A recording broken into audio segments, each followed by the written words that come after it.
भारतीय संविधान का कौन सा अनुच्छेद राष्ट्रपति को अध्यादेश जारी करने की शक्ति प्रदान करता है? भारतीय संविधान का कौन सा अनुच्छेद राष्ट्रपति को अध्यादेश जारी करने की शक्ति प्रदान करता है दोस्तों? वो जो है आर्टिकल 123 है। कौन सा है? आर्टिकल 123 है दोस्तों। चलिए अगले प्रश्न पे चलते हैं। पिट्स इंडिया एक्ट किस वर्ष पारित किया गया था? ये जो पिट्स इंडिया एक्ट था ये किस वर्ष पारित किया गया था? तो ये किया था 1784 में। कौन सा? 1784। ऑप्शन बी बिल्कुल सही है। चलिए अगले प्रश्न पे चलते हैं। भारत में श्वेत क्रांति के जनक किसे कहा जाता है? श्वेत क्रांति के जनक वर्गीज कुरियन को कहा जाता है। किसे कहा जाता है दोस्तों? वर्गीज कुरियन को कहा जाता है। चलिए अगले प्रश्न पे चलते हैं। सिंधु घाटी सभ्यता का कौन सा स्थल डॉकयार्ड के लिए प्रसिद्ध है? जो सिंधु घाटी सभ्यता है उसका जो डॉकयार्ड के लिए कौन सा फेमस है? वो है लोथल। कौन सा है दोस्तों? वो है आपका लोथल। चलिए अगले प्रश्न पे चलते हैं। भारतीय संविधान की 8वीं अनुसूची में वर्तमान में कितनी भाषाएं हैं? वर्तमान में कितनी भाषाएं हैं? वर्तमान में 22 भाषाएं हैं दोस्तों। कितनी है? 22। चलिए अगले प्रश्न में चलते हैं।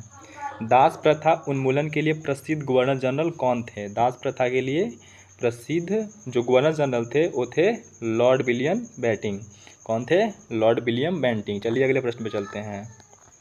भारत का पहला बायोस्फीयर रिजर्व कौन सा है? दोस्तों ये जो भारत का पहला बायोस्फीयर रिजर्व है ये कौन सा है? ये है नीलगिरी। कौन सा है? नीलगिरी। चलिए अगले प्रश्न पे चलते हैं। ऑपरेशन ब्लू स्टार किस वर्ष चलाया गया था? ऑपरेशन ब्लू स्टार किस वर्ष चलाया गया था? ये चलाया गया था 1984 में। किस वर्ष चलाया गया था? 1984 में। चलिए अगले प्रश्न में चलते हैं। भारतीय रिजर्व बैंक का राष्ट्रीयकरण कब हुआ था? ये जो भारतीय रिजर्व बैंक यानी RBI का राष्ट्रीयकरण कब हुआ था? ये 1949 में हुआ था दोस्तों। चलिए अगले प्रश्न पे चलते हैं। गद्दर पार्टी की स्थापना कहाँ हुई थी? जो गद्दर पार्टी है इसकी स्थापना कहाँ हुई थी? ये हुई थी सैन फ्रांसिस्को में। कहाँ हुआ था? सैन फ्रांसिस्को में। चलिए अगले प्रश्न पे चलते हैं। भारत का पहला राष्ट्रीय उद्यान कौन सा है? जो भारत का पहला राष्ट्रीय उद्यान है वो है जिम कॉर्बेट राष्ट्रीय उद्यान। ये कहाँ पे है इसको आप कमेंट बॉक्स में ज़रूर बताइएगा। विश्व व्यापार संगठन WTO की स्थापना कब हुई? ये जो WTO इसका स्थापना कब हुआ? ये 1995 में हुआ दोस्तों। चलिए अगले प्रश्न पे चलते हैं। सारे जहाँ से अच्छा गीत किसने लिखा था? ये जो सारे जहाँ से अच्छा गीत है उसे किसने लिखा था? ये लिखे थे मोहम्मद इकबाल ने। चलिए अगले प्रश्न पे चलते हैं दोस्तों। भारत में पहली जनगणना किस वायसराय के समय में हुई? उस समय के वायसराय कौन थे?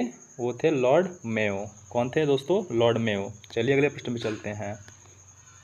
ब्लैक सॉइल काली मिट्टी मुख्यतः किस फसल के लिए उपयुक्त मानी जाती है? जो काली मिट्टी है किसके लिए मानी जाती है? ये सबको पता होगा, ये कपास के लिए उपयुक्त मानी जाती है। चलिए अगले प्रश्न पे चलते हैं। भारतीय संविधान में मौलिक कर्तव्य किस संशोधन द्वारा जोड़े गए हैं? ये जोड़ा गया 42वां संविधान संशोधन द्वारा। ऑप्शन ए बिल्कुल राइट है। चलिए अगले प्रश्न पे चलते हैं। इसरो द्वारा प्रतिक्षेपित भारत का पहला मंगल मिशन कौन सा था? दोस्तों इसरो द्वारा प्रतिक्षेपित भारत का पहला मंगल मिशन कौन सा था? ये है मंगलयान। चलिए अगले प्रश्न पे चलते हैं। नागार्जुन सागर परियोजना किस नदी पर स्थित है? नागार्जुन सागर परियोजना जो है ये किस पे स्थित है? ये कृष्णा नदी पे स्थित है। चलिए अगले प्रश्न पे चलते हैं। भारतीय संविधान की प्रस्तावना में समाजवादी और धर्मनिरपेक्ष शब्द किस संशोधन से जोड़े गए हैं? दोस्तों ये भारतीय संविधान की जो प्रस्तावना है इसमें समाजवादी और धर्मनिरपेक्ष शब्द जो है वो किस संशोधन से जोड़े गए हैं? तो ये जोड़ा गया 42वां संशोधन से। चलिए अगले प्रश्न पे चलते हैं। भारत में योजना आयोग का स्थान किस संस्था ने लिया? योजना जो आयोग है इसकी जो क्या बोलते हैं स्थान की जो संस्था है ये कौन लिया? ये लिया नीति आयोग। तो चलिए देखते हैं 20 में से आप लोग कितना सही किए वो कमेंट बॉक्स में जरूर बताइएगा। मिलते हैं फिर नेक्स्ट वीडियो में, तब तक के लिए बाय बाय।